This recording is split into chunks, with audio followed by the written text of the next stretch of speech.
जोहार स्टूडेंट, मैं हूं प्रभाकर कुमार और आप देख रहे हैं हमारे YouTube channel Prabhakar study centre में। चलिए हम आज क्या बताएंगे। क्लास 8 का हिस्ट्री बुक है जो कि चैप्टर 5 है, ठीक ना। हमको इतना पता है कि आप लोग घर में रीडिंग मारे होंगे चैप्टर 5, उसके बाद मेरे पास आकर के क्वेश्चन आंसर करते होंगे। चलिए हम पिछला वीडियो में 1 नंबर क्वेश्चन आंसर बता चुके हैं। आप लोग जब भी देखेंगे तो प्लेलिस्ट से देखना स्टार्ट कीजिएगा, ठीक ना। इस तरह नहीं देखिएगा, जामन कहाँ से होगा। तो चलिए हम 2 नंबर क्वेश्चन आंसर देखते हैं आज के। चलिए 2 नंबर क्वेश्चन आंसर क्या कहता है, निम्न प्रश्नों के उत्तर संक्षेप में दीजिए।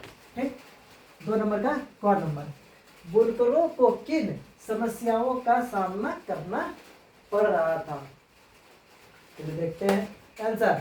बुनकरों को ब्रिटिश उद्योग में बने कपड़ों से मुकाबला करना पड़ता था, जो सुंदर, टिकाऊ और सस्ते होते थे। जो ब्रिटिश सरकार जो बनाता था, यानी ब्रिटिश आदमी जो बनाता था उद्योग में, तो वो बहुत टिकाऊ होता था और सुंदर भी होता था, ठीक ना। सुंदर, टिकाऊ और सस्ते भी होते थे। ठीक, भारत से कपड़े के निर्यात पर भारी टैक्स लगा दिया गया था, ठीक ना। यानी कि भारत से मैं जो भी निर्यात करता था उसमें टैक्स ज्यादा ले लेता था, ठीक। जबकि इंग्लैंड से आयात पर छूट दी जाती थी, यानी इंग्लैंड से जब आता था तो उस पर क्या होता था, छूट दे देता था टैक्स में, ठीक ना। उसका टैक्स नहीं लगता था। इस प्रकार मांग घटने के कारण बुनकरों के सामने आजीविका की समस्या पैदा हो गई और अपना पैसा छोड़कर क्या बन गया, खेतिहार मजदूर बन गए। यानी कि वो अपना जो काम करते थे वो छोड़ करके अपना खेती बाड़ी करने लगे, ठीक ना। खेती बाड़ी करके अपना आजीविका जीवन व्यापित करने लगे। ख नंबर, काश्तकारों को अस्थायी रूप से अंग्रेज क्यों बसाना चाहते थे। क्यों बसाना चाहते थे, देखें आंसर। अंग्रेज काश्तकारों को अस्थायी रूप से बसाने चाहते थे ताकि क्या कर सके, उस पर नियंत्रण रखा जा सके, ठीक ना। एक सेकेंड,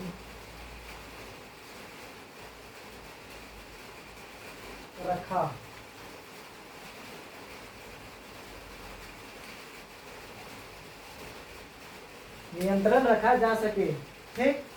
उसे अपने नियत आमदनी यानी राजस्व प्राप्त हो सके, यानी कि नियत रूप से उसको अपना टैक्स वगैरह जो लेता था मतलब मजदूर से वो ले सके, ठीक ना। नियत रूप से लेते जाए, ठीक।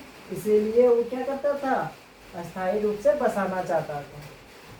ग नंबर, ब्रिटेन में सूती कपड़ा उद्योग के विकास से भारतीय कपड़ा उद्योग के उत्पादन पर क्या प्रभाव पड़ा था, ठीक है आंसर। ब्रिटेन में सूती कपड़ा उद्योग के विकास से भारतीय कपड़ा उद्योग पर विनाशकारी प्रभाव पड़ा। क्या प्रभाव पड़ा, विनाशकारी, यानी कि विनाश हो गया। जितना भी था उधर का, मतलब भारत का जब भी आयात होता था, मतलब यहाँ से भेजा जाता था तो उस पर टैक्स ज्यादा लगा देता था, और उधर से आता था तो टैक्स कम लगाता था।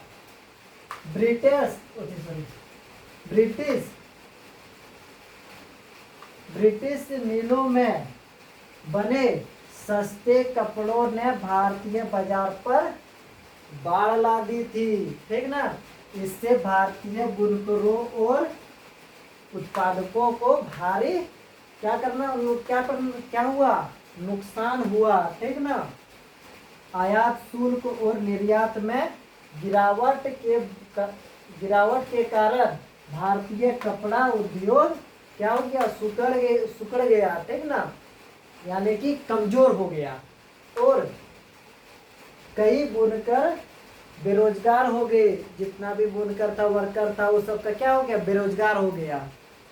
घर और देखते हैं, वुड्स स्टील बेहतर क्यों माना जाता था, तभी के युग में वुड स्टील क्यों माना जाता था बढ़िया, ठीक ना आंसर। उर्ज स्टील लोहे को लकड़ी के कोयले के साथ मिलाकर मिट्टी की छोटी छोटी हांडियों में रखकर प्रगलन द्वारा तैयार किया जाता था, ठीक ना।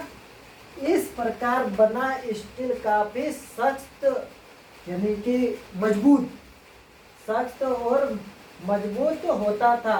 इससे बनी तलवार इतनी पेनी होती थी कि लोहे के कवच को भी आसानी से चीर देती थी, ठीक ना।